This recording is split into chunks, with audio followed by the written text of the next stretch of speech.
Alors, mesdames et messieurs, bon prima baïm à toutes et à tous. C'est un plaisir de vous retrouver pour notre cours hebdomadaire. Puis c'était avant qu'il fallait parler. Oui, une fois qu'on a commencé.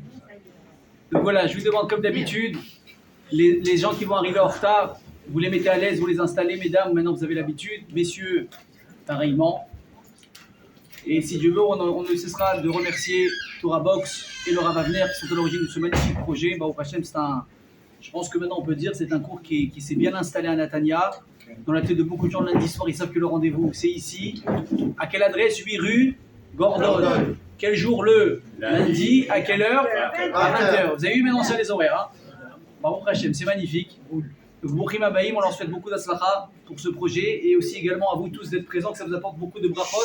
Amen, Kenny Ratson. Donc, je répète pour la dernière fois et Bezrat Hashem, j'espère ne pas le répéter. S'il vous plaît, les téléphones sur silencieux. Et si vous voyez des gens qui arrivent en retard, après bien sûr les avoir installés, leur avoir c'était Baruch Haba avec le sourire, vous leur dites gentiment, s'il vous plaît, le téléphone sur silencieux. Vous voyez, il ne faut pas inverser l'ordre.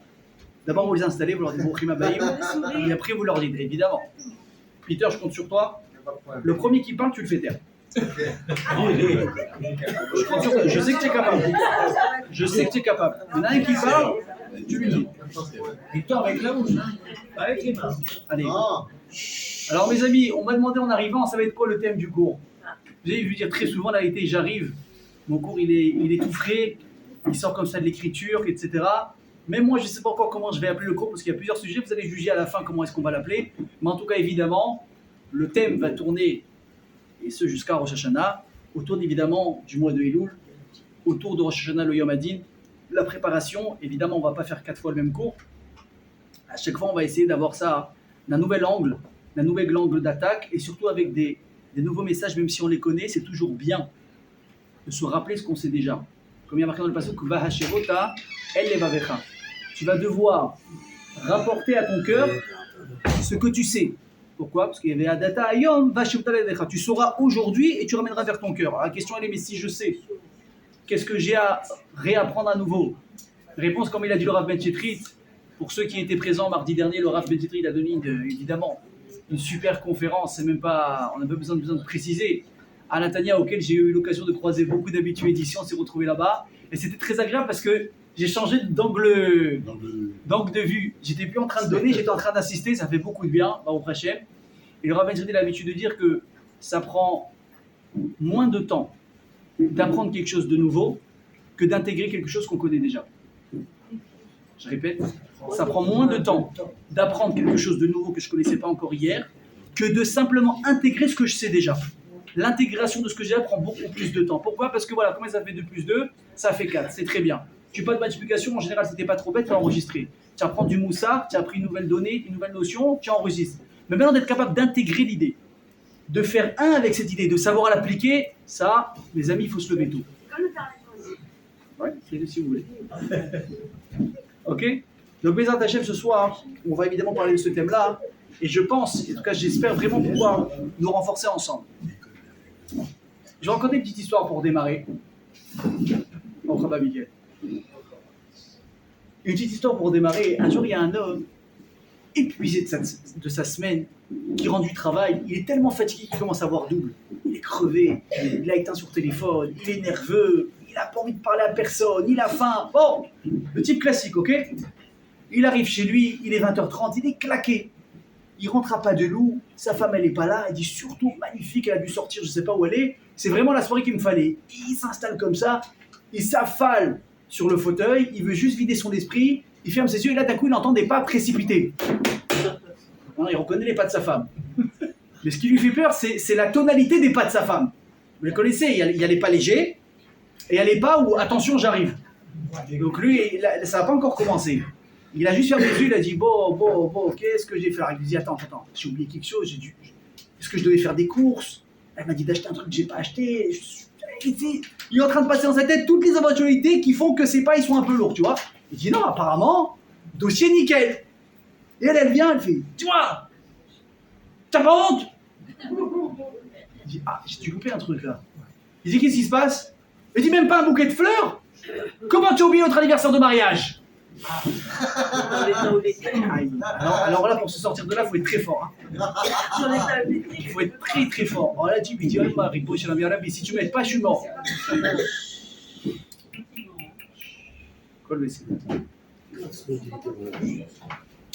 Ne rajoutez pas du bruit sur le bruit.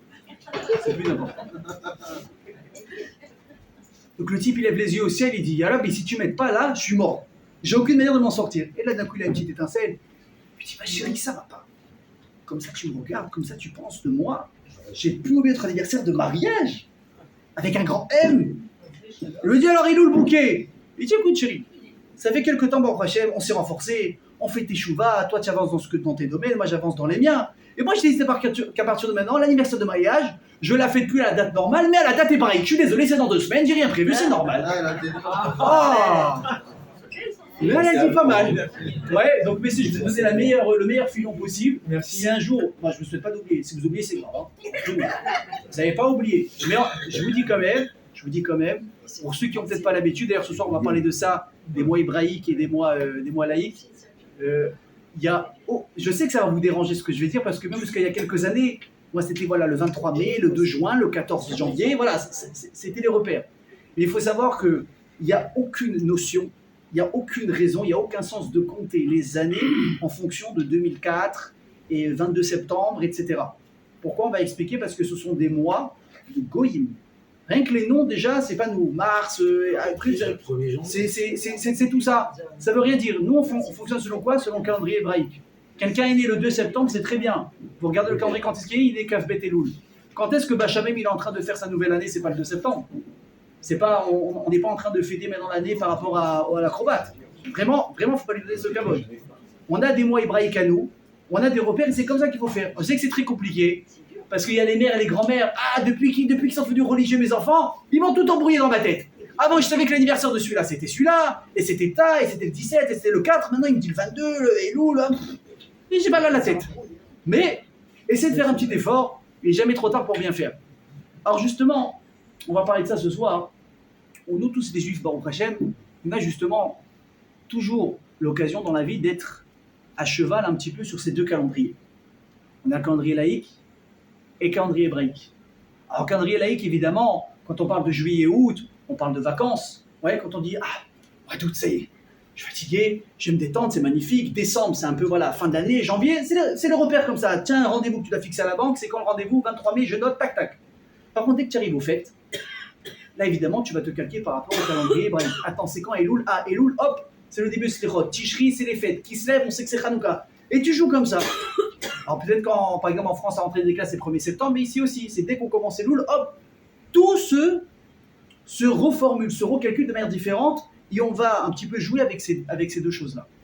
Et si vous voulez, non seulement on va jouer là-dessus, mais en plus de ça, ça n'inspire pas du tout la même chose. Quand on dit, comme je l'ai dit, le mois d'août, c'est les vacances. C'est la détente, c'est les voyages, c'est le shopping, on va bronzer, on va kiffer. Mais si je te dis le mot Elul, et que tu as un petit peu quand même de bagage en main, qu'est-ce que ça t'inspire tout de suite? Le sérieux. Le sérieux. Oh là là, il faut se reprendre. Le sérieux. Il faut se reprendre. Il faut faire attention. Maintenant, on va commencer les slichot. En 30 jours, il y a Rosh Hashanah. Donc vous voyez, à peine on a commencé à changer de langage, que même notre attitude, elle a changé. Donc la question, c'est comment est-ce qu'on fait pour jongler avec ça? Et surtout la question, c'est pourquoi est-ce que Chachamim, ils ont dû donner des noms de mois spécifiques aux mois hébraïques? Je vous donne un autre exemple. La semaine. Comment on compte les jours de la semaine? On est tous des bons français. Lundi, mardi, mercredi, en anglais, Monday, Tuesday. Vous avez dit, je suis bilingue déjà, c'est pas mal. On le fait en arabe ou pas? Et moi, je réponds Hein? les amis. Maintenant, on arrive en hébrite. Mais comment on dit dimanche en hébreu? Lundi, jeudi. Bon, on va pas faire toute la semaine, je vous rassure. Hein. Mais c'est le quoi Yom Rishon en français? Mais le premier jour de quoi? De la semaine. Non. De la semaine. Alors messieurs, vous êtes censés répondre correctement parce que les dames elles vont pas à la prière le matin. Quand on est dans la prière et on fait dans Tefilani Bet Yaakov, on dit à chaque fois des petits mizmorim. Voilà, vous avez entendu ce qu'il a dit le monsieur? Ayom, Yom Rishon, les Shabbat Kodesh. On dit Yom Echad. Ok? Comment est-ce qu'on fait ça? On compte les jours de la semaine par rapport à quoi? Par rapport au Shabbat. D'ailleurs, je vais vous lire ce qu'il est le Ramban. Yom Rishon, on dit dimanche. Le Yom Rishon de quoi? C'est le premier jour par rapport au nouveau décompte de la semaine pour arriver à Shabbat. Et Sheni, et Shlishi, Réveil, Chamishi, Shishi, et hop, Shabbat, on est arrivé. Écoutez bien ce qu'il dit le Ramban. Il dit Zachor et Yom HaShabbat les Kadesho, n'est-ce pas? C'est marqué dans la Torah qu'il faut se souvenir du Shabbat et le sanctifier. Il a dit on ne doit pas nous compter les jours de la semaine comme les autres, les non-juifs le font. Et la tehémoné les Shem Shabbat. Il faut compter les jours par rapport au Shabbat. Pourquoi? Écoutez comment c'est beau. Chez Agoïm, Monim Yeme Hashavua les Shem Hayamim Atzmam Ikriou l'école Yom Shem Bifnei Atzmo. Je dis pourquoi est-ce que les non-juifs ils ont donné un jour, un nom à chaque jour, lundi, mardi, mercredi? Parce que pour eux, chaque jour, il est existentiel en soi. Le principal, c'est ça maintenant. Donc ça, c'est lundi, ça, c'est mardi. Je donne un nom à ce qui est important. Par contre, nous, l'essentiel, c'est pas ni le dimanche ni le lundi. Le jour essentiel de la semaine, c'est quoi? C'est Shabbat. Donc tout va tourner autour de quoi? Du Shabbat. Donc j'ai pas besoin de donner un jour de la semaine quand finalement mon but, c'est quoi? C'est d'arriver au Shabbat. Donc je dis quoi uniquement? Premier jour, deuxième jour, troisième jour. Mais de quoi? Du Shabbat. Et je une petite parenthèse. Une petite parenthèse. C'est important non seulement évidemment de savoir compter les jours de la semaine de cette manière, mais même dans vos têtes, essayez d'organiser vos semaines en fonction du Shabbat. Et c'est des choses simples à faire, mais bémet, vous changez tout le ressenti de votre semaine et de votre maison. Par exemple, mesdames, vous faites venir la femme de ménage. Ou vous êtes dans le vous-même assez en forme, et vous êtes tellement perfectionniste que vous ne faites pas confiance aux femmes de ménage. C'est vous qui faites votre ménage, ok? À chaque fois qu'il y a une femme de ménage qui vient, je fais mieux qu'elle. Je la paye, en fait, c'est moi qui repasse derrière. Ouais, il y a des gens comme ça, ils amènent la femme de ménage, ils font le ménage à leur place. Vous les connaissez, c'est là. Et tiens, le mari à côté qui dit pourquoi je la paye? Pourquoi je la paye? Bien, je te paye à toi à la rigueur, ça va plus vite. De toute façon, je te donne. De toute façon, ça change quoi? Vous comprenez ou pas? Mais les gens, qu'est-ce qu'ils font très souvent? Dimanche, on est en détente, on fait le ménage le dimanche. On fait le ménage le dimanche après la maison, on souhaite donc d'être. Elle arrive la semaine Shabbat, c'est poussiéreux, c'est sale, c'est truc. C'est pas intelligent. Il faut organiser la maison par rapport au Shabbat. Ça ne veut pas dire qu'on fait le ménage qu'une fois par semaine, ouais. Tu vois, par exemple, on est mercredi, jeudi, ça y est, tu as commencé à cuisiner, tu as bien tout dégueulassé ta cuisine, il y en a partout. Hop, tu fais ton ménage, tu te lèves vendredi matin, jeudi soir, la maison elle est nickel, il y a Shabbat Kodesh, et c'est un kavod. Bien sûr, je vous rassure, Shabbat soir, il va falloir repasser un coup. Vous avez reçu les enfants, les petits-enfants, il y a des invités, c'est pourri, c'est Baruch Hashem, c'est la bracha, c'est comme ça, c'est extraordinaire, il y a de la vie dans la maison. Je peux vous dire que le jour où vous trouvez la maison, votre maison en fin de semaine, comme elle était en début de semaine, il y a un souci. C'est qu'il n'y a peut-être pas assez de passage chez vous. Ils sont les enfants, ils sont les petits-enfants, elle est où la vie, ils sont les invités. C'est bien un petit peu d'avoir du mouvement dans la maison, c'est pas interdit. Ok? Vous voulez changer les draps de la maison? On la change pour Shabbat, jeudi, vendredi. Et la maison, elle vit. Vous savez qu'il y a une grande ségoula. Pour avoir du nachat, la bracha et surtout le shalom, le Shabbat, c'est déjà depuis le jeudi de commencer à dresser la table. Alors, je ne parle pas de ceux, vous savez qu'il y en a beaucoup. Ils ont l'habitude, dans la semaine, de manger dans la cuisine, oui. Et le Shabbat, de manger dans la salle à manger. Ok, alors évidemment, il faut avoir de la place, il faut que ce soit en fonction. Sinon, il n'y a pas de souci, vous mangez dans la salle à manger, personne ne vous a dit de manger à la porte devant le voisin. Après, ils vont vous demander, c'est quoi? Je peux un petit peu? Ouais. Non, vous mangez chez vous à l'intérieur, il n'y a aucun problème. Mais au moins, soyez intelligents. Vendredi matin, déjà vous dressez la table. Et bon, de toute façon, on mange un petit peu comme ça sur le qui-vive, d'accord? Les femmes, elles sont affairées, nous les hommes, on est là, les courses, ces trucs, les machins. De toute façon, on n'a pas besoin de s'installer, ok? Vous avez vu, mesdames, je vous rends service, lâchez vos femmes le vendredi. Mangez un sandwich, ça vous suffit, ok? Vous allez manger vendredi soir. C'est pas grave, vous levez un peu le pied une fois par semaine, ça ne va pas vous tuer, ok? Donc comme ça, vous organisez. D'ailleurs, messieurs, sachez, c'est marqué dans la halakha, que c'est bien que les hommes, ce soit eux qui préparent les bougies de Shabbat à leurs femmes. Ok? Vous le faites magnifique. Tov she'aish yachin et anerot. Donc ceux qui allument, mesdames, vous m'entendez parce que ça vous concerne. Ceux qui allument les bougies avec, par exemple, les bougies de cire, évidemment c'est mieux avec l'huile d'olive. Ok, chacun fait comme son minag. Messieurs, vous relevez un peu les manches vendredi matin quand vous revenez de la prière. Vous avez mis votre huile, vous avez mis tout ce qu'il faut. Vous prenez les bougeoirs, vous les préparez, vous mettez ces goûts-là pour le shalom bayit. Non seulement pour le shalom bayit, en plus de ça, c'est une ségoula quand les drotes elles sont déjà prêtes, bien avant l'entrée de Shabbat, que les achanot, les préparations de Shabbat, elles se passent facilement. Il n'y a pas de tension, il n'y a pas de dispute, il n'y a pas ci, il n'y a pas ça. Ok, donc ça c'est votre job à vous pour un petit peu quand même aider vos femmes avant Shabbat. Ce serait pas plus mal, ok? Donc vous voyez que quoi? Que toute l'essentiel ça tourne au quoi? Autour de Shabbat. Et je vous l'ai déjà dit, je vous le répète, même si ce ne sera pas le thème de ce soir. Il faut également savoir se préparer psychologiquement et au niveau de la fatigue par rapport au Shabbat. Il ne faut pas, moi je vois beaucoup de gens, je comprends, hein, mais même ça il faut comprendre, il faut intégrer que c'est une erreur. Il y en a toute la semaine, ils sont très occupés, ils attendent le vendredi pour s'éclater. Ils s'éclatent. Moi j'ai connu quelqu'un, en plus c'était en hiver, donc c'était très chaud. Le type il s'est levé vendredi matin, il avait promis à ses enfants de les amener au Khermon, vous savez, faire du ski. Ah, il s'est levé très tôt, il a pris ses gosses, il a pris la voiture, il est parti au Khermon, c'est au moins 2 heures ou 3 heures de route si ça roule bien. Il est parti, il a skié vendredi, il a repris la route. Bon, il est arrivé alors pour Shabbat. Donc déjà, moi je leur ai dit, j'ai dit, tiens, grand malade. Avec un Shabbat qui rentre à 4h30, tu prends un embouteillage, qu'est-ce que tu fais? Tu restes sur l'autoroute. Bon, chacun sa mentalité, ok? Mais, allez, le mec il est arrivé à l'heure, j'ai pris de mon coup, si tu veux j'ai les ailes, j'ai le tamis de Baba Salé, ça va voler. Il n'y a pas de problème. Mais dans quel état tu arrives à Shabbat? Vous avez déjà skié? Ouais, je peux vous apprendre si vous voulez. Skier, ça fait deux choses. Ça vous épuise et ça donne très faim. Alors tu as préparé 4 sandwichs au lieu de 2, c'est bien. Mais qu'est-ce que tu fais avec la fatigue? Si tu dors au volant, je ne sais pas comment tu vas rentrer à la maison. Donc le type, il est arrivé, et j'étais avec lui ce Shabbat-là. On a commencé les rounérané. Il s'est réveillé, bah Réchouet Hachem-Boach, allez nous Méchaber. Il s'est réveillé comme ça. Je n'ai rien dit. Je n'ai pas lui donné. Mais je savais que c'était comme ça. Le lendemain, pareil, vous voyez qu'il a récupéré. Il était KO tout Shabbat. Je suis désolé, ça s'appelle un Zizoum Shabbat.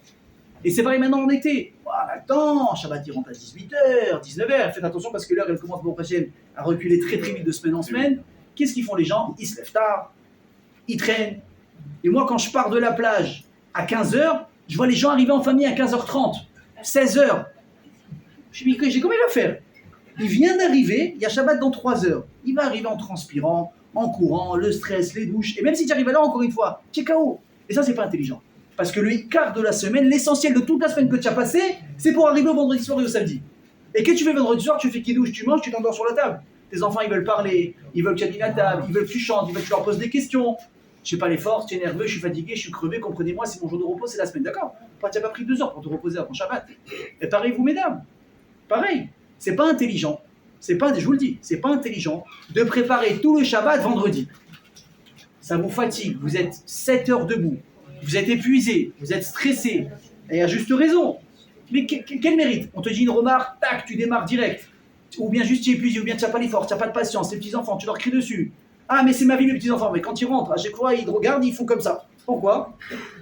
Pourquoi? Il faut être intelligent. Non, mais moi, j'ai toujours préparé mon Shabbat le vendredi. J'adore cette phrase. J'ai toujours préparé mon Shabbat le vendredi. On a le droit d'apprendre de ne pas être bête dans la vie.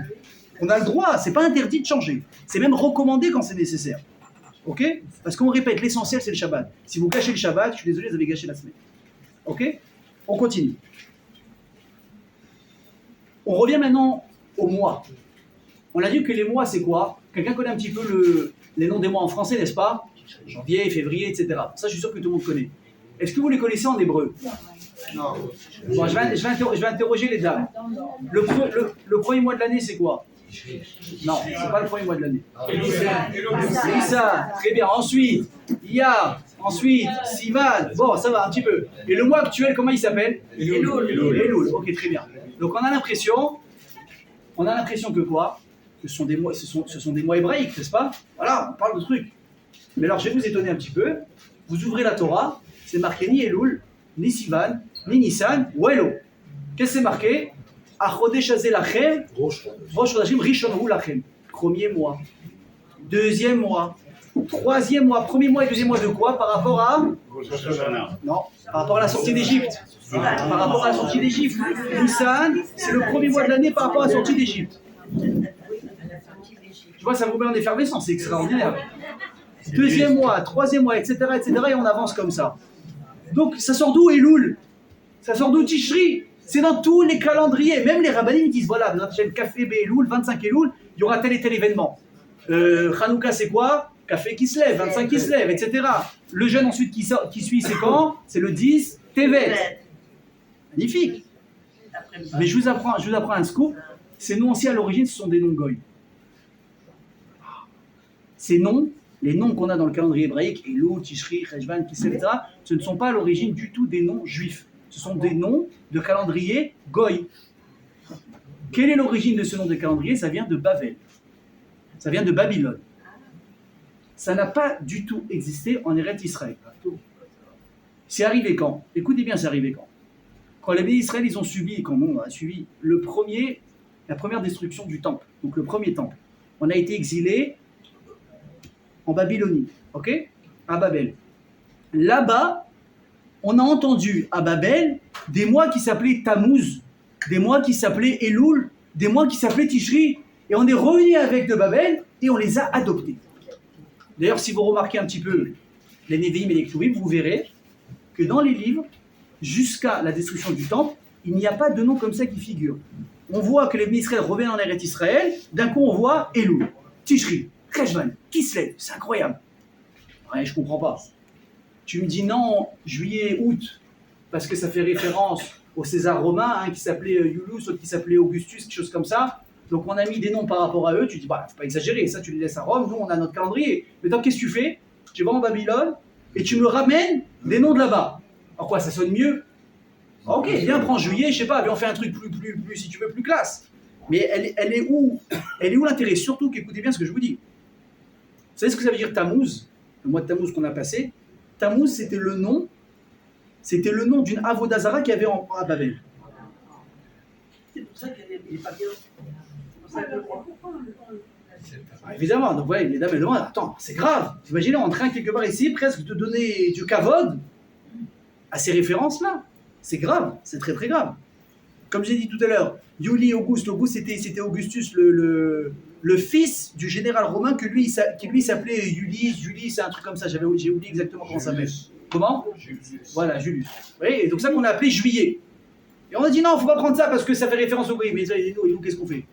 Tu imagines, tu vas sonner du chauffard, entre guillemets, le jour de Tishri, en sachant que ça fait référence à quelque chose de mauvais, d'impur et de négatif. Donc c'est pas très logique. Ok? Je vais vous donner un scoop. Quand les Israéliens étaient en Babylone et qu'ils ont entendu ces noms-là, Elul, Nissan, Sivan, ils ont pris avec eux dans les valises, ils sont rentrés, ils ont dit à partir de maintenant on va changer tous les titres de calendrier. Pourquoi ils ont fait ça? On se dit parce que eux, les Khazars, ils ont entendu quelque chose de très différent dans le nom que les Goïms avaient donné au mois.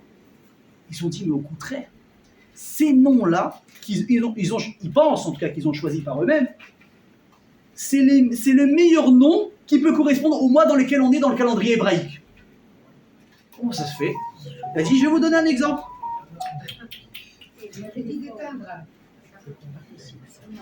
C'est pas. Vous êtes avec moi ou pas? Oui. Ouais, ok. Par exemple, je vous donne un exemple. On l'a dit, c'est quoi le premier mois de l'année? Nissan. Bien, voilà, ils sont rapides. Nissan. Pourquoi est-ce qu'on appelle? Encore une fois, on a dit que Nissan, à la base, c'est pas Feuge. Ok? Mais ils ont dit, les Juifs, mais Nissan, c'est extraordinaire.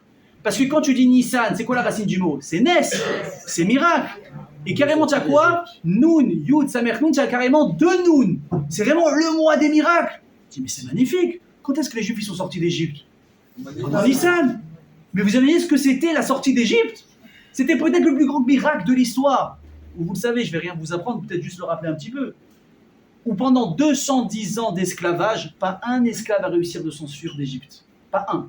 Pourquoi? C'était tellement protégé par de la magie noire, personne ne pouvait sortir. Même si les portes étaient ouvertes, on ne pouvait pas sortir. Ok? Pour les jeunes, vous avez vu Harry Potter? Voilà, essayez d'imaginer à peu près ça. C'est très bien. Tu vois que c'est ouvert, tu es bloqué. Mais non seulement là, il y en a plein qui sortent, il y a des millions qui sortent. Il y a des millions. On a fait les diplés, et on sort, on va assister à Kriyat Yam-Souf, l'ouverture de la mer Rouge. Et en Cantora, comme vous avez vu dans la Haggadah, il y a eu plus de miracles qui ont été faits pendant la traversée de la mer que pendant Mitzrayim. C'est extraordinaire ce qui s'est passé. Donc les Juifs, ils ont dit, mais c'est magnifique. Eux, ils disent Nissan par rapport à leur truc à eux. Mais nous, Nissan, ça représente quoi? Les Nissim qu'on a vécu à ce niveau. Ils ont dit, mais au contraire, ça représente exactement l'âme du mois à l'état pur. Et on continue, écoutez ça. Comment il s'appelle, on a dit ensuite, le deuxième mois? Iyar. Qu'est-ce que ça veut dire? Iyar, c'est la chaîne or, n'est-ce pas? C'est la lumière. Pourquoi la lumière? Il dit parce que qu'est-ce qui s'est passé quand les bénis Israël sont sortis d'Égypte le premier mois? Ils n'avaient plus à manger. Qu'est-ce qu'Hachem leur a donné? La main. La manne. Hachem il leur a éclairé le visage, il leur a donné Beharat Panim. Avec le sourire, il leur a donné à manger la nourriture qu'il leur a donnée finalement pendant 40 ans. Je dis mais c'est magnifique. On n'a rien à toucher. On fait un copier-coller. Nissan, on garde. Iyar, on garde. Venez, on continue. Ensuite, le troisième mois, c'est quoi? Sivan. Sur cette histoire, Sivan. Sivan, ça nous fait penser à quoi? Sur quoi la Torah a été donnée? Sur le mont Sinaï. C'est extraordinaire, Sivan, Sinaï, tout rime. Donc en fait, les Israël, quand ils ont entendu les mois, je me dis, mais non, s'en fout qu'ils pensent à la Vodazara. Ils ne se rendent pas compte que dans les mois qu'ils ont choisis, il y a exactement l'essence de toute l'année qui sont cachés dans ces mots-là. Ils ont dit, qu'est-ce qu'on fait? Donc du coup, on les prend et on va les garder. D'accord. Maintenant, tout ce que je vous ai dit ici, à part pour faire un petit peu d'histoire, c'est pour arriver au point qui nous intéresse le plus, c'est-à-dire le mois de Elul. Ok? Le mois de Elul, vous savez, ça va être le dernier mois de l'année. Enfin, de l'année, vous avez compris, avant Rosh Hashanah, je veux dire. Ok? Maintenant, qu'est-ce que ça veut dire Elul?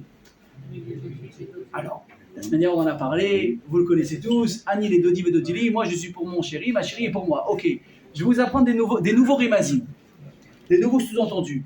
Ça dépend des tendances de chacun.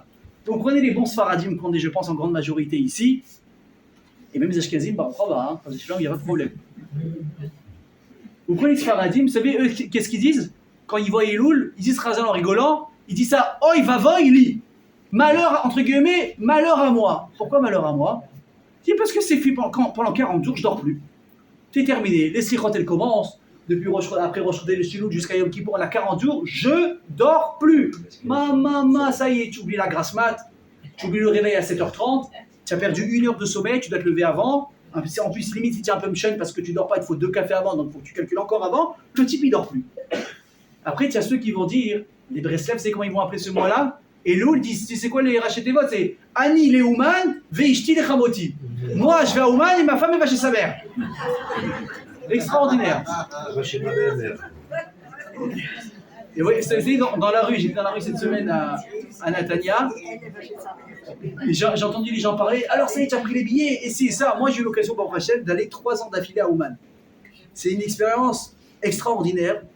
Bon, après, évidemment, on fera l'accord de la maison. Comme on dit, il faut faire attention que l'Oyetse sera robe et FCDO. Fais attention que ce que tu vas pas perdre plus que ce que tu vas gagner. Si tu décides parce que tu es allumé, parce que tu as écouté un cours sur Ouman, parce que tu as tous tes potes qui y vont, tu décides, ouais, je me chauffe, j'y vais, je prends un billet, je m'en fous, rabais-nous. Enfin, je dis pas ça, mais c'est juste le des shalom. Mais que tu le fais sans réfléchir. Ta femme, elle te dit, non, tu vas pas me laisser toute seule. On vient de se marier, je ne veux pas passer Rosh Hashanah toute seule, ou bien j'ai 2 enfants, 3 enfants, je veux pas, j'ai rien à faire, je veux être avec toi. Non, mais tu comprends pas, mais c'est la bracha de l'année, tada. Et tu l'obliges presque à accepter, ou bien tu la calcules pas, et tu t'en vas, et ta femme elle est triste le jour de Rosh Hashanah, et qu'est-ce que tu crois qu'il va se passer? Tu crois que Rabbi Nachman il va être content? Tu crois que Rabbi Nachman il va te dire bravo mon fils que tu es venu, il va te dire t'as rien compris. On vient au main quand on a la bracha de sa femme. On vient au main quand on est sûr que sa femme, qu'on n'est pas là, elle dit vas-y, c'est pour amener la bracha à la maison, quand la kavod, t'inquiète pas, je gère, j'appelle ma mère, j'appelle même ta mère à la rigueur, on s'organise, t'inquiète pas, tout bien. Si vous n'êtes pas sûr, il ne faut pas y aller. Surtout que maintenant, je vous dis tout de suite, avec ce qui se passe avec la guerre en Ukraine, etc., avant on pouvait atterrir en Ukraine directement, on avait 2-3 heures de route, on arrivait à Ouman, maintenant il faut atterrir en Moldavie, il faut atterrir je ne sais pas où, c'est des 8 heures, 12 heures de route pour arriver. C'est vraiment un parcours du combattant. Donc vous faites tout ça, c'est un sachar, c'est bien, vous forcez, c'est pour Rabbeinu, c'est bien, Nahon. Si c'est bien fait, chaque pas, chaque minute vous avez passé en voiture pour y aller, c'est un mérite. Mais encore une fois, faire attention, l'Oït sera robe et FCNO. Akash Baruch Hu, il a permis une seule chose, il a permis d'effacer son nom. Alors qu'il nous l'a interdit de le prononcer en vain. L'Otissa Etchem Hashem la Chav. On n'a pas le droit pour s'amuser de prononcer le nom d'Hachem. Imaginez de l'écrire et de l'effacer. Vous avez compris? Hachem Agratu, il te dit une fois dans ta vie, si tu as besoin, je suis prêt à le faire. Quand il y a un problème de fidélité, un doute sur la fidélité d'un homme à une femme, et un homme il soupçonne sa femme de l'avoir trompé, parce que on en avait parlé à l'époque, on donnait la fée au Betamikdash, etc., on lui faisait boire une potion magique, et cette potion, qu'est-ce qu'on faisait dedans? On mettait de l'eau de la terre, on prenait le nom de Dieu, et on le diluait, on l'effaçait dans l'eau. Hachem a dit, là, je suis prêt à effacer mon nom, parce que si elle boit, il ne se passe rien, ça aura prouvé qu'elle n'a jamais trompé son mari. Pour ça, Hachem, il te dit, je suis prêt à tout. Mais on n'a jamais dit que pour aller périner des tzadikim, Hachem, il efface son nom. Vous avez compris, il y a le Icar dans la vie. Il ne faut pas réfléchir avec sa tête. Il ne faut pas réfléchir avec ce qu'on pense. Il faut aller selon la Torah. Il faut qu'on conseille avec ses rabbanim. Prenez, je vous garantis, prenez un type, je pense qu'il n'y a pas plus Breslev, etc., dans lequel on se trouve. Rabbi Baruch Hashem, un exemple, ok? Je vous mets au défi. Allez lui poser la question en mon nom. Ok, je vous couvre. Hein. Vous direz, le Rav Atali, il a dit que même si j'ai très très envie d'aller au Ouman parce que j'ai entendu que c'est un grand route, si ma femme elle n'est pas d'accord, apparemment je ne peux pas y aller. C'est vrai ou c'est faux? Je vous mets au défi que quelqu'un me dise le contraire. Ok ou pas? Mais en tout cas, si c'est bon, qu'est-ce qu'il dit les Breslev? Ani les Oman, et je te les Khamoti. Moi, je vais à Oman, elle chez ma belle-mère, elle se casse chez sa mère, tout va bien, je suis tranquille. Ok. Mais Chazal, ils ont une autre dracha. Quatrième remède. On a dit soit Ani les Dodili, soit on a dit, vous vous rappelez ou pas un petit peu? Hein? Oh, il va Voili, je dors plus, c'est terminé. Soit on l'a dit, je vais à Ouman et l'autre il va, ma femme elle va chez sa mère. Attention, pour ne pas faire de différence. Hein. Vous savez que les Chabad aussi, ils ont leur truc. Ils ont dit Ani les Rabbi, Ani la Rabbi, Veishti les Chaboti. On a juste changé un truc. Et dis-moi, il y a beaucoup de Chabad aussi qui voyagent à New York pour Rosh Hashanah. Ok? Par contre, on a aussi un quatrième. Et ils disent Razal que ça fait référence au Rachid Tevot qu'on trouve dans le passage de Shemot. Inna le Yadov et Samtilecha. Ça veut dire, on fait référence dans la paracha à quoi? Que Moshe Rabbeinu il est encore en train de donner évidemment des consignes et des marches à suivre avant qu'il parte.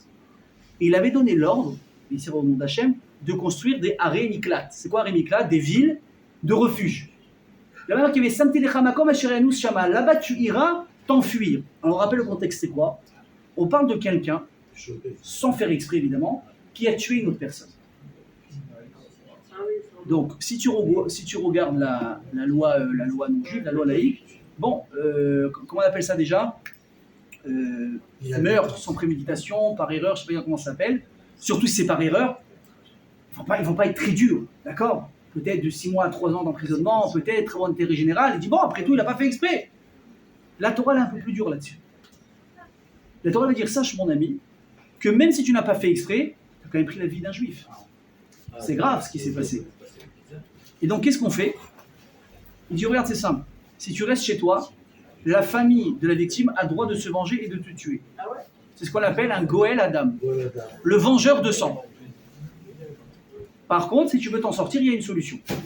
Il y avait quelques villes en Eretz Israël, des villes de refuge, dans laquelle si la personne elle allait là-bas, et elle restait là-bas, il était intouchable. Le type, il n'avait pas le droit, le vengeur de sang, il ne pouvait pas passer les portes de la ville, il le savait. Par contre, si l'autre il sortait, il pouvait prendre une balle. Hein? Ouais. Il avait fait le préciser, comment ça marchait dans la Gemara, c'est intéressant ce qu'elle dit là-bas. Elle dit, le type, quand il rentrait dans la ville de refuge, il devait rester emprisonné là-bas, peut-être à vie. Quelle était la seule condition qu'il faisait qu'il pouvait le libérer? C'était la mort du Kohen Gadol.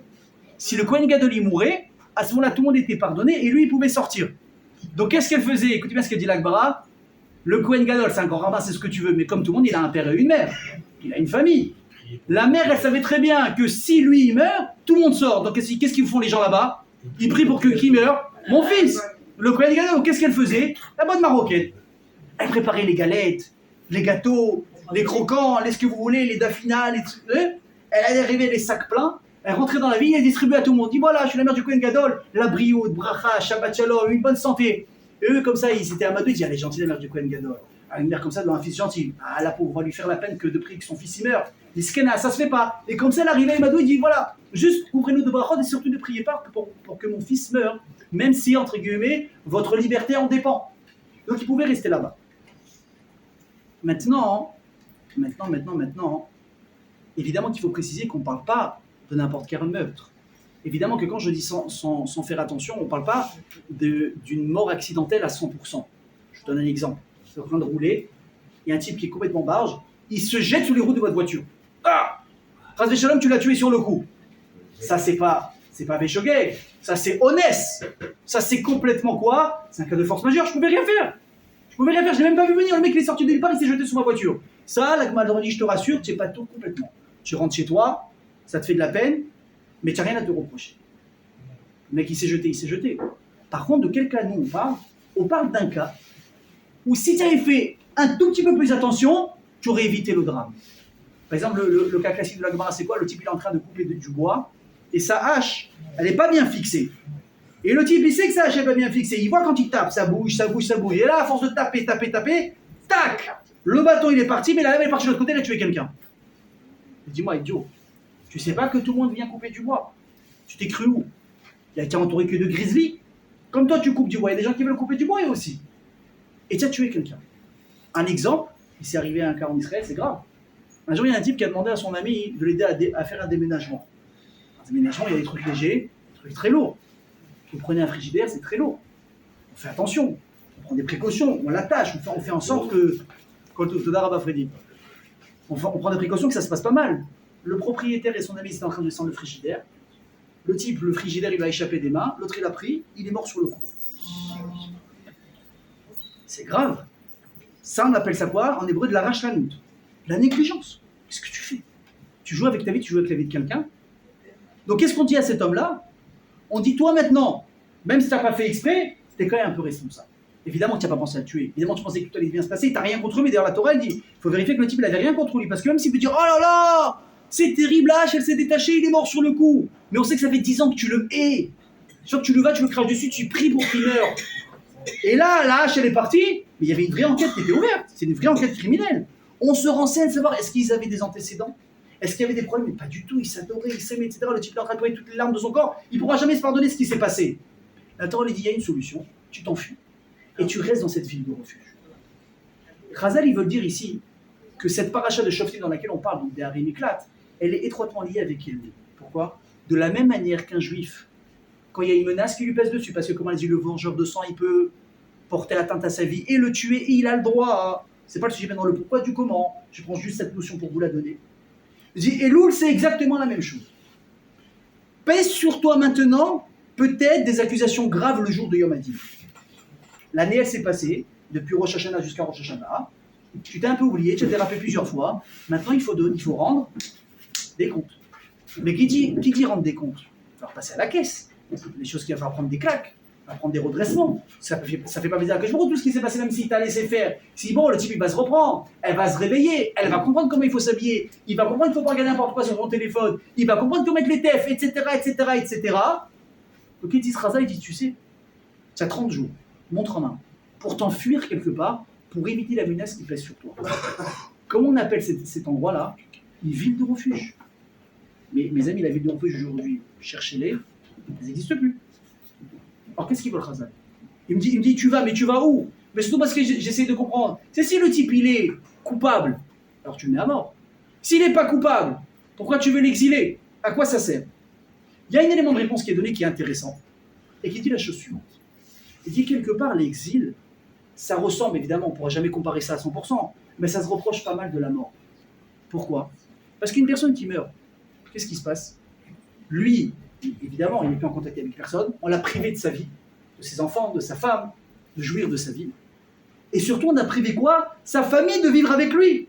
C'est terrible. Tu as une veuve là-bas qui se lève le matin, elle pleure son mari, des enfants, ils n'ont plus leur père, etc., etc., etc. D'ailleurs, j'oublie une parenthèse, peut-être je vous l'ai déjà dit, mais je le répète. Vous savez que quand on perd à 120 ans des parents, combien de temps ça dure le deuil total? 12 mois, 1 an. Pourquoi 1 an? Pourquoi pas 6 mois? Pourquoi pas 9 mois? Pourquoi 1 an? Alors, je vous le dis rapidement, c'est peut-être une des plus belles explications que j'ai entendues. C'est parce qu'une personne, elle va avoir besoin, on nous a appris, parce que le cœur, au bout d'1 an, il oublie, n'est-ce pas?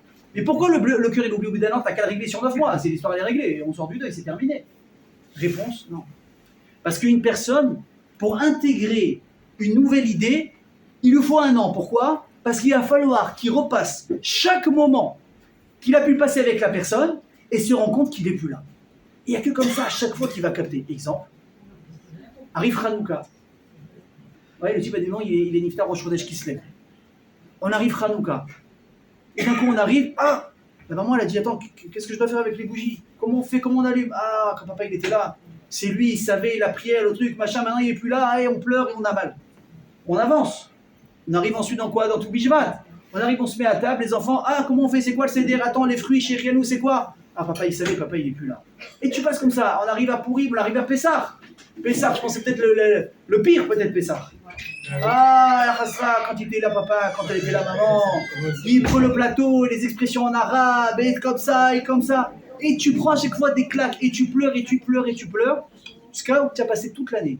Tu as passé tous les repères que tu avais avec la personne, et tu t'es rendu compte qu'il n'était plus là. Là, nous dit Khazal, le cœur et l'esprit, ils ont compris, la personne n'est plus là. Tu as accepté, tu peux passer à autre chose. Et encore une fois, pour finir un petit peu la parenthèse, un petit peu rasratique, excusez-moi, quand Khazal il nous donne entre guillemets, le droit d'être en deuil, c'est pas simplement un droit, c'est une obligation. Ça veut dire qu'une personne, elle ne doit pas se croire plus chacham que chachamim, et que la Torah dit, tu sais quoi, moi j'ai pas besoin de pleurer. Moi j'ai pas besoin maintenant de baisser les bras. j'ai pas le droit de m'autoriser une sorte, je dirais pas une dépression, parce que la Torah ne recommande pas la dépression. Mais je ne m'autorise pas maintenant à être mal dans ma peau. Je ne m'autorise pas quelque part à être un peu nerveux. Je ne m'autorise pas tout ça. Je dois être fort. C'est grave. Parce que le cœur, pour se reconstruire, il va avoir besoin de pleurer. Et sachez que si jamais une personne, elle ne s'autorise pas à pleurer, et elle garde, va venir le jour où tout va exploser. Ça peut être 5 ans, 10 ans après, il va avoir un mal vivre, il va faire une thérapie, d'un coup, qu'est-ce qui se passe? Mon père me manque. Et ton père, ça fait 15 ans qu'on l'a enterré. Oui, mais je ne l'ai jamais pleuré.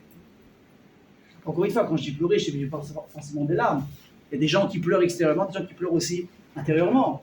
Moi, je me rappelle à nous, chez l'Oneda, on était à la Yeshiva Ktana, on avait 12 ans, 13 ans, 14 ans. Le Rosh Yeshiva, il était niftar. Il était malade pendant plusieurs années, il est niftar. Il avait des enfants mariés, des enfants très jeunes. Il y avait un enfant qui a même, l'Oneda, il n'avait même pas fait la bar mitzvah. Très très dur ce qui s'était passé. Je me rappelle à l'enterrement, son fils qui était à la Yeshiva avec nous, il assistait à l'enterrement, il était comme ça. Il pleurait pas. Son copain lui a dit, mais pleure! Il a dit, je pleure, et je pleure à l'intérieur. Il y a des gens qui réagissent différemment, mais il a accepté la douleur. Vous comprenez? Donc c'est dans ce sens que le deuil il se passe. Donc comme on l'a dit, l'exil ça ressemble un peu justement au deuil. Parce qu'on a privé la famille de la présence d'une personne. C'est vrai qu'il est vivant, mais on ne le voit plus. On ne peut plus le voir. Aujourd'hui, c'est pas comme aujourd'hui, on a les WhatsApp. Hein.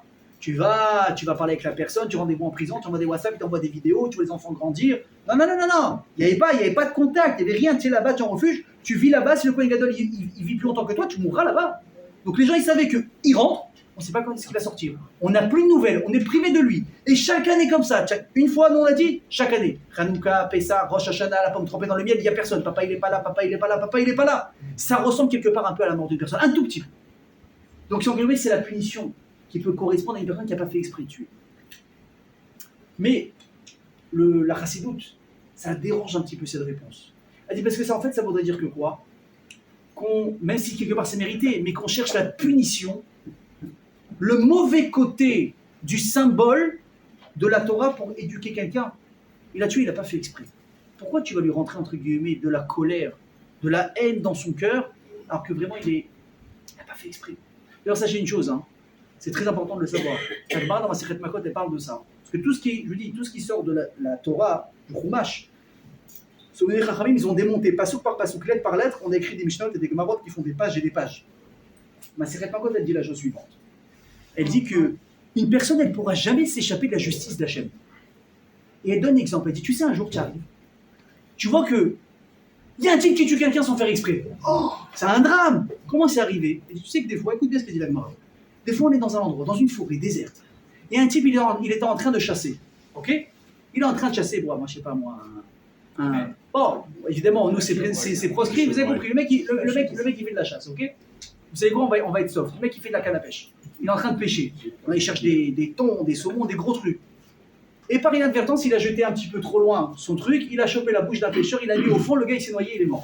Il n'a pas fait exprès. Ok. Maintenant, lui, il a eu la peur de sa vie, personne n'est témoin, qu'est-ce qu'il a fait? Il a pris ses clics, il s'est enfui. Un an après, on retrouve le corps. Alors le type, qu'est-ce qu'il a fait? Il a tué sans faire exprès. Mais il est chayav, galout, il doit être arrêté. Comment on fait? Il dit maintenant, t'as un autre truc. T'as un type, il avait une dent contre son ami, il ne le supportait pas. Il a comme ça mijoté un plan de vengeance pendant 3 ans. Un malade mental. Il lui tend un piège, le type il n'a rien compris, tac tac, il attend finalement, il a réussi à l'isoler, il lui met une balle dans la tête, il s'enfuit. Lui il a fait exprès. Pareil, pas de témoin, il n'arrive pas à trouver le tueur. Mais lui il est chayav mita, lui il doit mourir, quelqu'un qui tue avec intention, lui-même il est chayav mita. Maintenant comment tu vas faire? Il dit à Kadosh Baruch Hu, même s'il y en a un qui habite en Australie, et l'autre il habite à Marseille, j'aime bien Marseille, je viens de Marseille, ok? Le type il vient là-bas, qu'est-ce qu'il fait à Kadosh Baruch Hu? Il dit il va faire en sorte que chacun va devoir faire un voyage, de loisir ou de voyage, et qu'ils vont se retrouver dans le même hôtel. Et que celui, écoutez bien, qui est Chayav Mita, il va se balader dans le lobby d'hôtel. Et il y a une échelle. Et il va arriver maintenant au buffet parce qu'il a très très faim, et qu'il sait que dans 5 minutes ça va fermer. Il n'a pas le temps de contourner, il passe sous l'échelle. Jusque-là tout va bien. Le type qui a tué par inadvertance, il est justement sur l'échelle. Voilà comment elle fait une différence, il ne faut pas monter, il faut descendre de l'échelle. Je ne rentre pas dans les détails. Et lui maintenant il est réparateur Donc il est en entretien, donc on l'a employé en urgence, vous pouvez venir s'il vous plaît, on a besoin de vous, il y a un système spécial à installer. Le mec il a fini d'installer, il est en train de descendre. Qu'est-ce qui se passe? Au moment où l'autre il passe sous l'échelle et lui est en train de descendre, il loupe une marche, il tombe sur lui, il le tue sur le coup. Le type qui devait être Hayav Mita, il est mort. Et celui qui avait tué par inadvertance et qui devait aller en galoute, il fallait qu'il retue par inadvertance, avec des témoins pour être envoyé en Yermiklat pour un vide de refuge. On répète, on n'a pas pris une âme n'importe qui, c'est un type qui devait mourir. Vous avez compris ou pas? Tout est calculé. Exactement. Tout est calculé. Je referme la parenthèse. Le Rassoul dit maintenant, il dit, mais il me faut quand même un autre petit message quand même de positivité. La Torah, elle est forcément beaucoup plus peut-être profonde que ça. Alors écoutez ça, une très très belle histoire. On raconte l'histoire, peut-être vous l'avez déjà entendue, mais elle va prendre vraiment tout son sens ici. On raconte l'histoire d'un roi qui avait son petit royaume, tout va bien, mais il jalousait énormément le royaume d'à côté. Pourquoi? Parce que ce royaume, il avait des ressources naturelles extraordinaires, du pétrole, des fruits, des récoltes, il a un accès par la mer, il dit pour le business extraordinaire. Il en a fait une maladie, il dit je suis désolé, les cartes elles ont dû être pas distribuées, ce pays, il me revient. Ce royaume, je le veux. Il monte son armée, maintenant le type, il a beaucoup d'argent. Il est capable de financer une armée, il est capable de faire tout ce qu'il faut. Il monte une armée avec Boloch Alolam, de folie. Et il met tout le paquet, pourquoi? Pour réussir à gagner la guerre avec le royaume d'en face. Alors mes amis, je vais vous donner un grand secret. Quand quelque chose vous appartient, vous n'êtes pas prêt à lâcher. Vous n'êtes pas prêt à lâcher. Vous savez, une vraie histoire qui s'est passée. Un jour, il y a eu, je crois que c'est aux États-Unis, hein. Peut-être que vous allez connaître l'histoire aussi, vous allez me dire. Un jour, il y a un type qui était accusé de meurtre. Et il y avait le parent de la victime qui accusait donc l'agresseur, le tueur. Le type, il essayait comme ça, l'avocat, il essayait de détourner les preuves, oui, non. Il a presque réussi à faire hésiter le juge et le jury. Et le type, il ne savait pas quoi faire, et à un moment donné, le juge, il est en train de dire, bon, bah, par rapport aux preuves, etc., on va le déclarer innocent. D'un coup, il voit le type d'en face, celui de la victime, bondir. Il va lui arracher l'oreille de nerfs au meurtrier. Le juge dit, on arrête tout. On reprend tout depuis le début. On réouvre toutes les preuves, on réouvre le dossier. On va refaire une khakira, on appelle ça, comment on dit une khakira? Un interrogatoire. On va tout depuis le début, en fouillant. Ils ont trouvé que les preuves avaient été bidouillées, il était coupable. Ils ont dit, mais dis-moi, mais c'est pas possible, tu allais le rendre innocent, comment tu as fait? Il a dit, quelqu'un qui ment, il ne saute pas arracher une oreille à quelqu'un d'autre. C'est pas possible. Il est animé d'une vérité qui ne peut pas l'arrêter. Donc le type, maintenant, il se fait attaquer dans son royaume, il dit, mais c'est à moi, c'est à mes pères, c'est à mes grands ancêtres. Et il se bat comme un lion. Les soldats, ils se donnent de toute leur force et ils protègent leur territoire. Et le roi, il se rend compte qu'il a très très mal évalué la bataille. Ça vous fait penser un peu à la Russie et l'Ukraine, ou pas? Il dit, on n'arrive pas. Et il envoie des nouvelles troupes, ils prennent des nouvelles ressources, et ils puisent dans les coffres. Au fur et à mesure, il voit que son oseille, il descend énormément et il n'arrive pas à gagner. Là, il se dit, j'ai fait la boulette de ma vie. Il dit, mais je ne peux pas baisser l'aile, je ne peux pas baisser la tête maintenant. Il va y avoir des autres pays. Prêtez-moi de l'argent, et un peu comme la France. Et on s'endette. Il met. Il n'arrive pas à avancer. Il dit, bon, j'ai plus le choix. Parce que soit je gagne la guerre, je rentre en héros, je gagne de l'argent, tout va bien.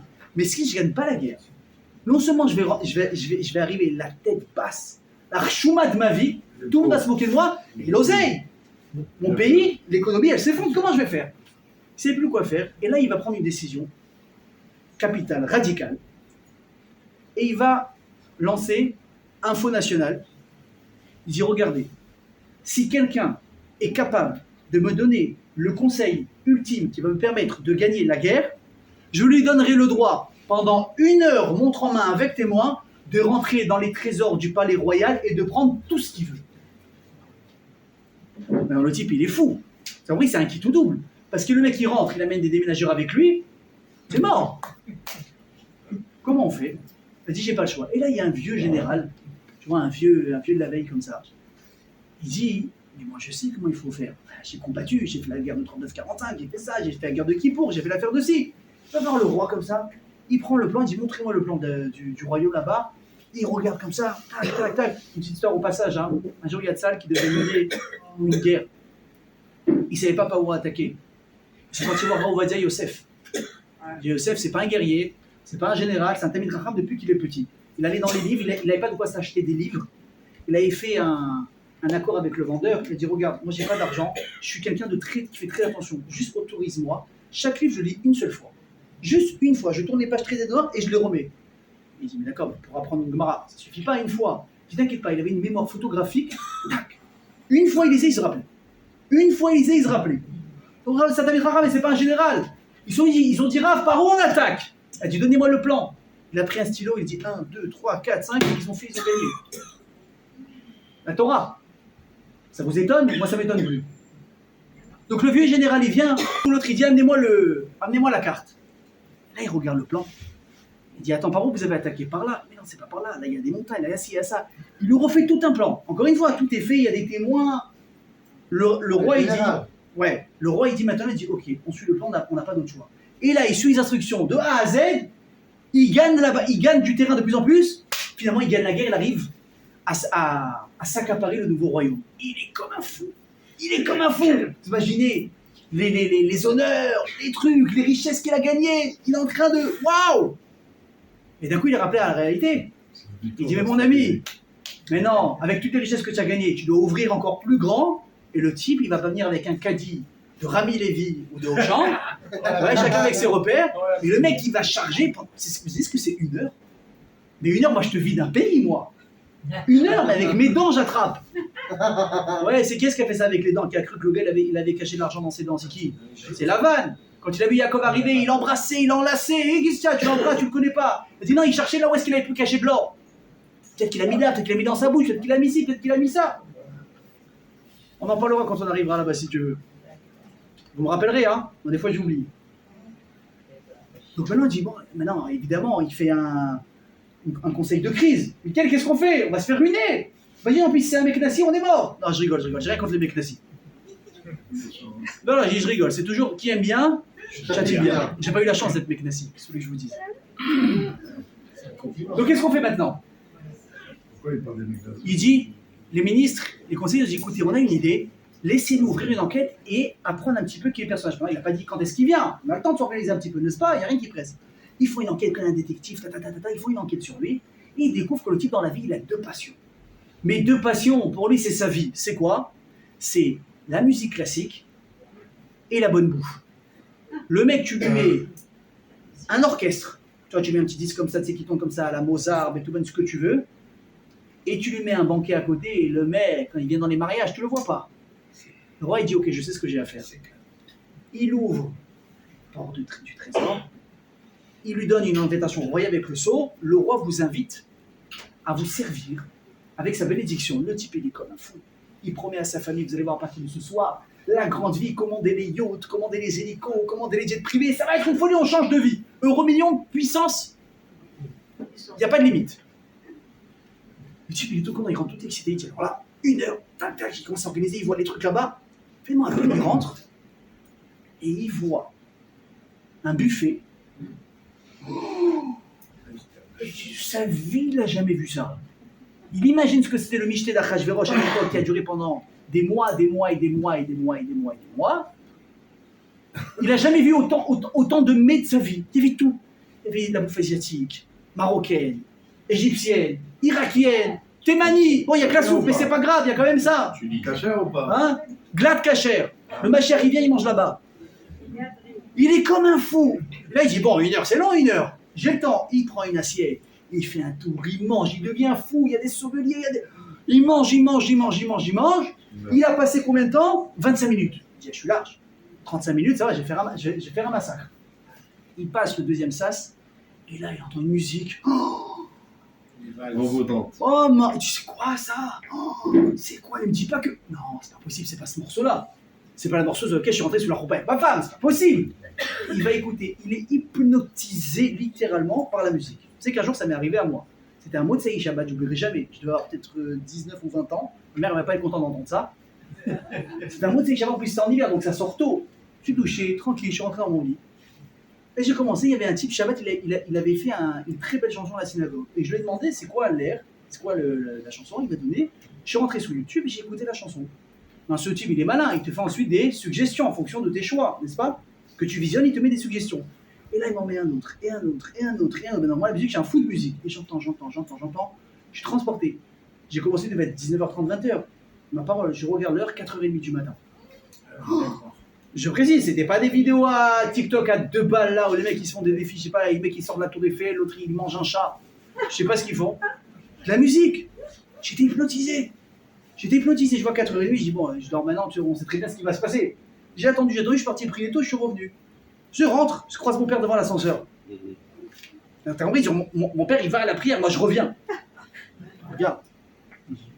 Depuis quand toi tu es réveillé avant moi? Je dis non, j'ai pas bien dormi, laisse tomber et tout. Ouais, bon, j'ai pas menti, j'ai pas bien dormi, j'ai pas dormi du tout. J'arrive maintenant, il y a la deuxième douane à passer, il y a ma mère qui est dans la cuisine. Deuxième douane. Je rentre. Tiens, un grand regard, un grand truc. Mais alors moi je peux pas lui dire que je suis mort parce qu'elle va comprendre ce qui s'est passé. Donc j'essaie de jouer le jeu. Je bosse avec elle, ça va, des jeux, trucs comme ça, tu sais, je pique du nez, mais j'essaie de tenir. Je dis bon, je vais me reposer un petit peu, je suis épuisé, j'ai dormi jusqu'à 15h. Ok? Bon, j'ai le droit, j'étais en vacances, j'avais fait ma prière, tout va bien. Ok? Le gars il est hypnotisé par la musique, mais puissance 10 que moi, parce que moi j'avais pas un trésor qui était ouvert, d'accord? J'avais rien qui était ouvert. Bref, vous l'avez compris. Le type au bout, il est comme ça, il est dans ses pensées, il imagine Mozart, il imagine Beethoven, il imagine qui vous voulez. D'un coup, il entend une sonnerie qui le tire de ses rêves. Fin de la session, votre heure est écoulée. Merci de vouloir quitter la pièce comme vous êtes, monsieur. Vous imaginez, le type il est sorti, aussi bredouille qu'il est rentré. Et dit Razal, écoutez bien, c'est ça le problème qu'on a tous aujourd'hui. C'est ce qu'on appelle le Esser Hadat. Le manque d'intention. On est là, à chaque fois, la nouvelle année elle arrive, et on prend tous des nouvelles, comment on appelle ça? Des bonnes résolutions, bravo. J'allais dire révolution, c'est pas mal aussi, on veut un petit peu se révolutionner. On veut prendre des bonnes résolutions. Et on décide, à partir de maintenant, c'est terminé. Ah messieurs, je vais rentrer plus tôt du boulot, je vais être présent pour ma femme, je vais lui donner du temps pour mes enfants, je vais plus m'investir. Je vais essayer d'être moins sur mon téléphone, je vais essayer d'aller plus à des shurim de Torah. Et si, et ça. Et tu commences comme ça, tu es chaud. Et Tishri passe, t'as passé Rosh Hashanah, t'as passé Kippour, t'as passé Sukkot, c'est Torah, allez, tu démontes la Soukha, tu as encore un petit peu l'odeur de Sukkot dans le nez, tu reprends la routine, en 1 mois, 2 mois, tout a disparu. Tu reviens sur ton téléphone, tu es 4 heures en train de répondre au WhatsApp, Facebook, je ne sais pas pourquoi il y a des gens qui sentent l'obligation de faire un like, parce que c'est un like, ça prend rien, le pouce là comme ça, à toutes les photos qu'ils voient de tous leurs contacts. Alors Dieu bénisse, je vois, moi j'ai pas Facebook, merci mon Dieu, mais je vois des gens qui ont Facebook, ils ont à peu près, je sais pas moi, 1500 amis sur Facebook. Donc imagine, tu fais un like par photo. Tu as passé la moitié de la journée. Et un jour, quelqu'un m'a dit une phrase extraordinaire, il m'a dit, mon fils, il a 1800 amis sur Facebook. Dès qu'il a un problème, une galère, il appelle que moi. C'est extraordinaire. Mais ils sont les 1800, il n'y en a pas un. Tu dis les amis, frérot, galère déménagement, tout le monde t'a bloqué sur son Facebook. Frérot, laisse tomber, je suis à Chypre, d'un coup tu entends à côté, arrête, t'as roté falafel. J'ai dit, je t'entends, il dit non, c'est un Israélien qui a ouvert un truc là-bas, pose pas de questions. Je suis à Ouman, tu sais qu'à Ouman, c'est une folie ce qui se passe là-bas. Ils ont créé un mini-Israël à Ouman. Ça parle hébreu, il y a des shawarma, il y a des pizzas, c'est écrit en hébreu, il y a des macolettes, il y a carrément une boulangerie israélienne qui s'appelle Maafé Neeman qui est à Ouman. Bon, c'est pas le même tarif, hein. Là-bas, tout est à $10, $20, c'est une folie ce qui se passe, ok? Donc, tu te remets à liker des photos. Tu te couches tard, tu n'arrives pas à te lever. Ta femme, elle, ça y est, je suis désolé, je suis pris par le travail. Tu dis quelque part, tu as même des excuses. Qu'est-ce que tu veux? Le mois de Tishri, Dieu bénisse les fêtes chez nous, ça nous coûte une fortune. Et il faut payer le loulab. Mesdames et messieurs, je dis ça en passant. Hein. J'ai aucun intérêt à vous dire, mais on a parmi nous ici quelqu'un. Si Dieu veut, l'année dernière, il a vendu les troguis, Michael Lévy, mon bras droit, un de mes bras droits. Il revend cette année. Vous voyez la bonne cam, il n'y a que chez lui qu'il faut aller. Michael, après, on s'arrange. Ok, lève la main contre lui un petit peu. C'est le beau gosse qui est blond, il est marié, donc voilà. Mais il est quand même beau gosse, voilà. J'espère, cette année, tu vas refaire ça ou pas? Les rattachés. En tout cas, voilà. Il est là, il vend, vous savez qu'il a besoin des étrogim, il m'en a amené à l'année dernière, un des plus beaux que j'ai eu dans ma vie. C'est quoi des joueurs? Des étrogues. Extraordinaire, ok? Même après, à la fin, on mettra les infos, etc. Ok, les rattachés. Donc tu dis, bah, tu payes ce que tu veux. L'autre, il est venu avec son truc, il m'a dit, c'est marocain, il m'a braqué sur l'étrogue. Ça m'a coûté 600 shekels rien que le étrogue. Michael, tu me ferais un remise. D'ailleurs, le code promo, cours du lundi du Rav Avner avec le Ravatal, vous avez 10%. On a entendu, hein? Hein? Bon, après, il faut son accord. Moi, je parle à mon nom, je ne vais pas prendre son nom. Il n'est pas en train de rire. Hein? Donc tu dis, non, Dieu bénisse, il a fallu payer ça, il a fallu payer les fêtes, Rosh Hashanah, j'ai invité ma belle-mère, j'ai invité la belle-sœur, Sukkot, Simchat Torah, tu dis combien ça me coûte? Comment? Tu dis chérie, avec tout l'amour que j'ai voir, comment tu veux que je rentre à 18h? Comment? Je peux pas rentrer avant 21h, 22h si tu veux que je rentre des sous. Et comme ça, on se dégrade les hâtes. Vous savez c'est quoi le secret? Ils nous disent Razal, et l'autre, pourquoi est-ce que c'est en rapport avec, on a dit, les Amikat, les de refuge? C'est parce qu'il faut que tu comprennes que si tu veux avoir un déclic de changement dans ta vie, tu es obligé de sortir de chez toi et de t'enfuir quelque part. Écoutez bien ce que je vous dis. Messieurs, si vous voulez changer, si vous voulez vous améliorer, vous ne pouvez pas le faire en restant affalé sur le fauteuil avec une bonne bière et devant Netflix. Ça ne marche pas. Il va falloir vous lever, remettre les chaussures parce qu'il y en a qui marchent beaucoup en crocs à la maison, vous habiller, venir à un cours de Torah la semaine. Il n'y a que comme ça que tu changes. Parce que si c'est comme ça, moi j'adore les gens quand je les vois travailler, ou je les vois étudier, comment ils sont? Ils sont comme ça, en short, t-shirt, parce que là il n'y a pas de problème. Affalés sur le lit comme ça, avec sa Gemara. Et qu'est-ce que tu fais? Il me dit, je suis en plein Tosfot.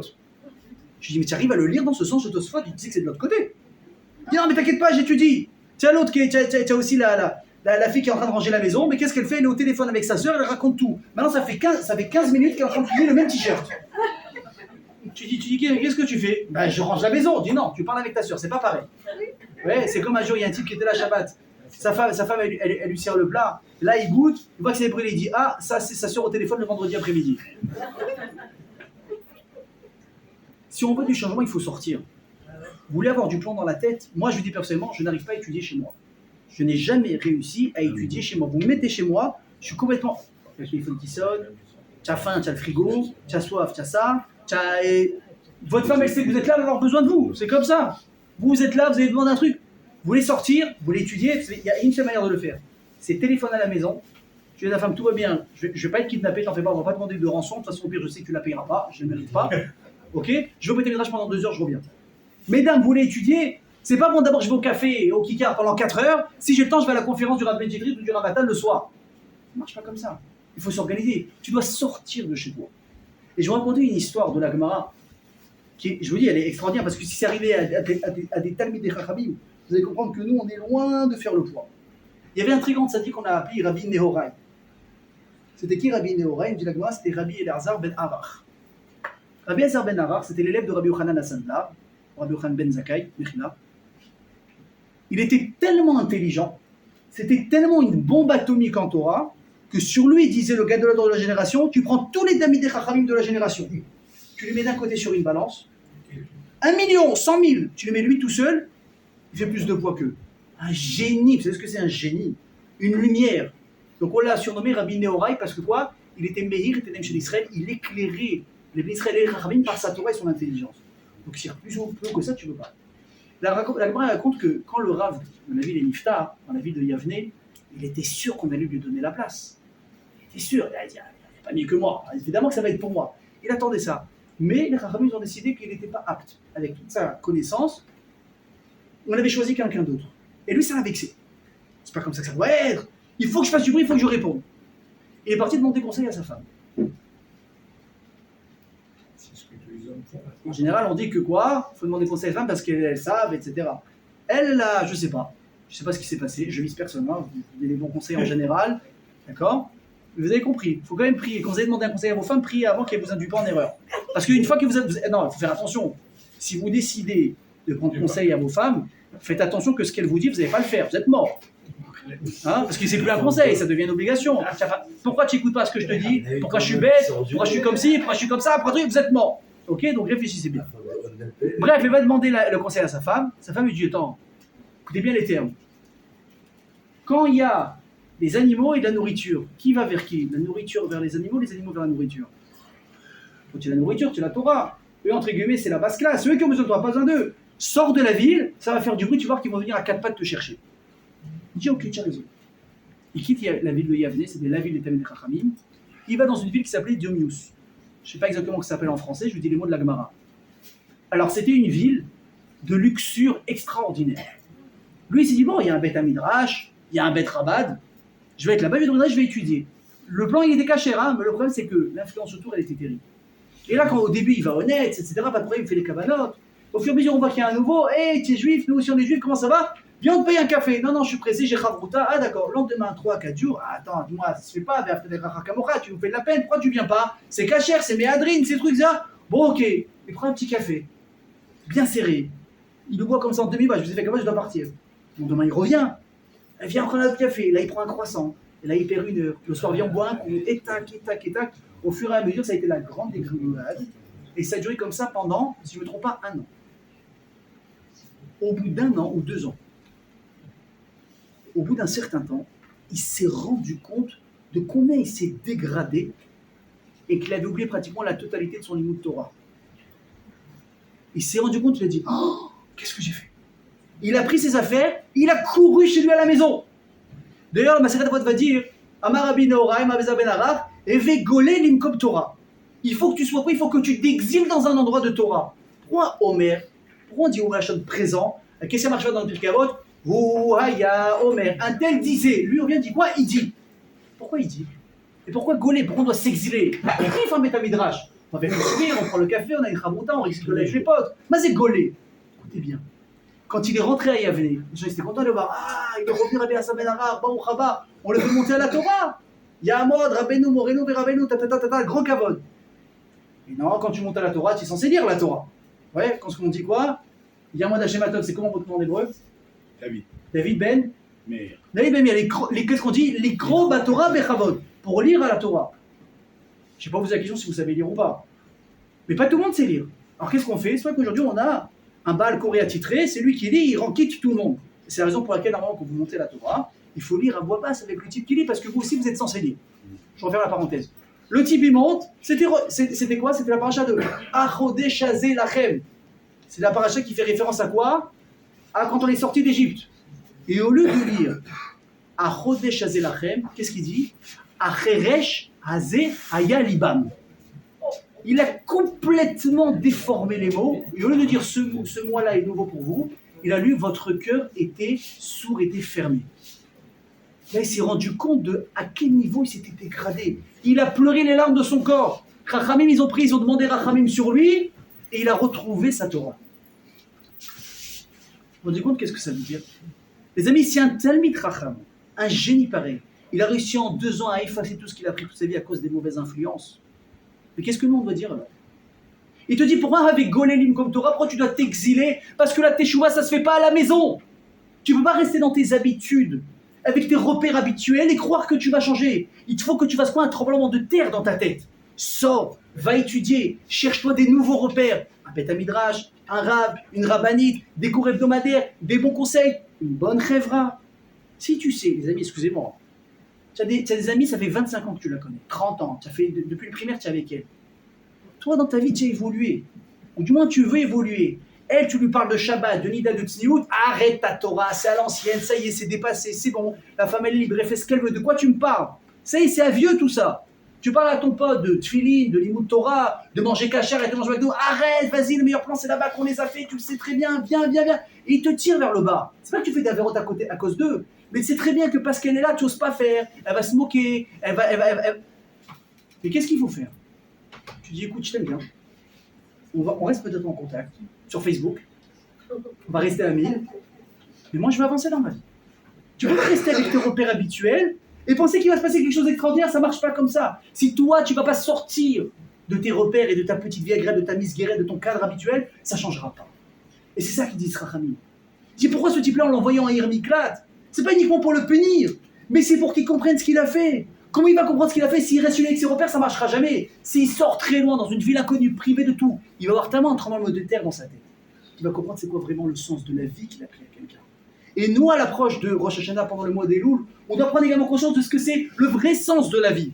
Il faut arrêter de passer du temps sur des bêtises, comme des réseaux sociaux, et des cafés, et des repas qui durent jusqu'à 1h du matin au resto avec des copines, ou des copains, et que tes gosses, tu les bases, et que tu n'as pas l'énergie pour eux, tu n'as pas l'énergie, tu es impatient. Avec ton patron, tu as un amour. Tu as été élu le travailleur du mois. C'est incroyable. Tu as été élu la Miss, je ne sais pas, du travail. Mais à la maison, tu es inexistante. Tu es impatiente, tu es nerveuse, tu es ci, tu sais ça. Pourquoi? Tu sais c'est quoi la différence? Tes amis là sur Facebook, le grille-pain, il ne marche pas, il n'y a personne qui te répond. C'est quoi qui va te rester dans 50 ans? C'est tes enfants. C'est ton mari. Qu'est-ce que tu crois? Parce que maintenant tu es occupé avec tes enfants. Qu'est-ce qui va te donner quand ils vont se marier, ils vont aller à la fac? Qu'est-ce qui va se passer? Tu vas te retrouver avec qui? Oh, c'est qui ça là-bas? Ah, ça me dit quelque chose. C'est qui? Bah, tu me demandes un mariage à 35 ans. Ah ouais, tu as bien changé depuis. Hein. Franchement, tu la reconnais plus. Qu'est-ce qui s'est passé? Tu t'es oublié. Mais c'est pas ça la vie. La vie, c'est pas faire passer la vie. La vie, c'est la vivre. Mais quoi, là, comment la vivre? Dans le sens de la Torah. Vous comprenez? Il faut être capable pour nous. Vous savez, on a déjà pris plus d'une semaine depuis Rosh Chodesh.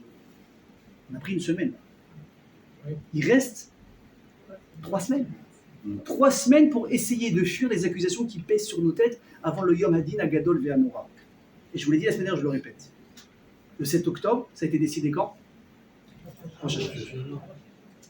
Ça fait mal de dire ça, j'ai mal quand je vous dis ça. J'ai très mal de dire ça. J'ai presque honte, parce qu'on est tous responsables de ça. On n'a pas eu assez de sroutes dans la Misraël pour protéger des gens. Ça a été décidé, dans 3 semaines, on va recommencer une nouvelle page. Alors est-ce qu'on va comprendre à un moment donné, quand Hachem nous fait un cadeau de sonner Teshuvah pour nous réveiller, dire mais bouge-toi, il faut que tu fasses quelque chose. Ah mais tu vas dire quoi? Ouais mais c'est tellement compliqué de changer, comment tu veux que je change? Moi 1 heure de Torah par jour c'est compliqué. C'est ce qu'il dit le Rabbi de Lubavitch. Il dit c'est une erreur de penser comme ça. C'est une erreur. Tu n'as pas besoin d'1 heure par jour, 1/4 d'heure par jour c'est déjà énorme. Mais à une condition, que ce soit fait de manière répétée. Parce que les plus grands changements, c'est avec des petits changements qui sont faits de manière répétée. C'est comme ça que tu changes de la meilleure manière possible. Moi, des fois, les gens, ils viennent me voir, ouais, qu'est-ce que je peux prendre sur moi? C'est pas des résolutions, je vais être une révolutionnaire. À partir de maintenant, je me couvre la tête, je m'habille comme une femme de Méachéarim.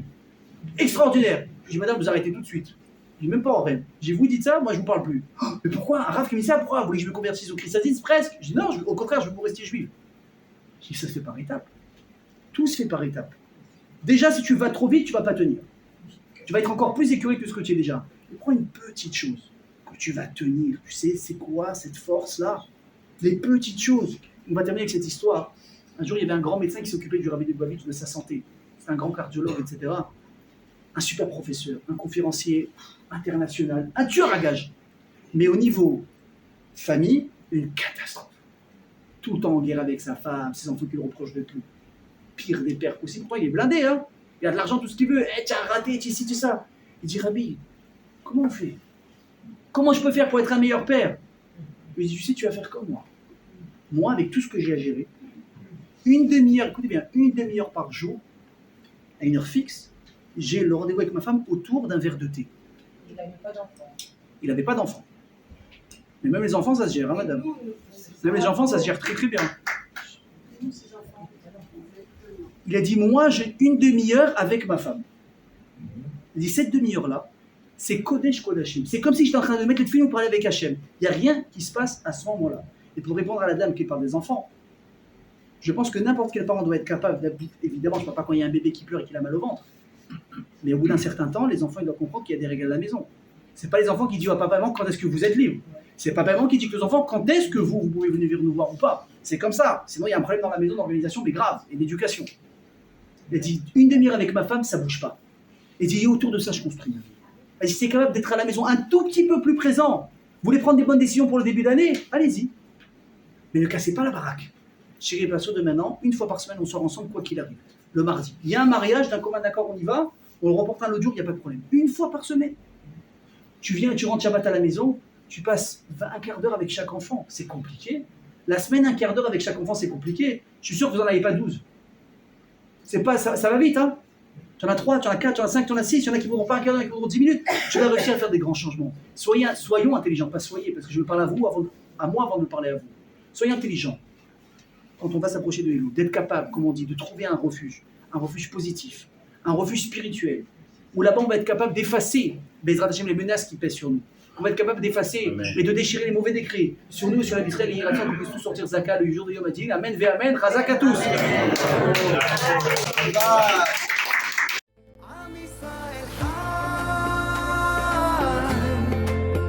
אם לא נשכח תמיד להיות